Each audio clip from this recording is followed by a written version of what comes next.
त्रिपा हास्तनि लुकुरगनि बागै जामुं सामुं नोंजागनाय तै रों सागदुक ताइ लाहार सानमुं लाहारनो खबै लुकुरगनि हामक्राय रगजाक जुदा जुदा सानमुं ति CPIM नि साक्थार मुंबाय सा सालो वातै सिउइनो दिपर जराव हिमबत खायमानि बिसिंतै लुकु डेपुटेशन लेखा खवाइ DM नि थानि o salni himbotogo CPIM khwai jelani habanok bwskangni simi chengei subhash park tei office tilao khwai ni SDM habanogo khwai SDM habanogo deputation yapari lekha o salni himbotok tei deputation manjakha yaksi bodolni MLA Nirmal বিশ্বাস DYFI haste kasko Polas Bomik CPIM khwai bwkhaksteni tangphang Poddo Kumar Debormano khobai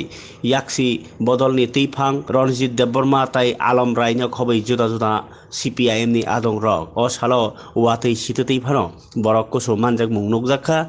sanmungno tui phunukmani himbotogo 18 মে 2024 আমাদের party ভারতের communist party মার্ক্সবাদী Khowai মহকুমা কমিটির উদ্যোগে 5 জনের আমাদের একটা প্রতিনিধি দল আমাদের খোয়াই মহকুমা শাসকের নিকট আমরা 16 দফা দাবি জনগণের স্বার্থে জনস্বার্থে যে দাবি নিয়ে আমরা মিলিত হয়েছি এবং ওনার কাছে আমরা আমাদের দাবি পেশ এখানে আমাদের মেন যে দাবির মধ্যে আছে যেমন ধরেন আমাদের গ্রামীণ এলাকাতে রেগা কাজ 100 দিনের পাওয়ার কথা কিন্তু বেশিরভাগ গরিব সেখানে 20-30 দিন এইরকম তারা বাৎসরিকভাবে তারা পাচ্ছে আর কোনো মানে পরিবার তারা কিন্তু আবার 100 দিন পাচ্ছে এখানে আমার মনে হয় আমাদের পার্টি মনে করছে আমরা এখানে কি করে লেখাপড়া হবে এই চলছে রাজ্যের মধ্যে তার জন্য দিনের পর দিন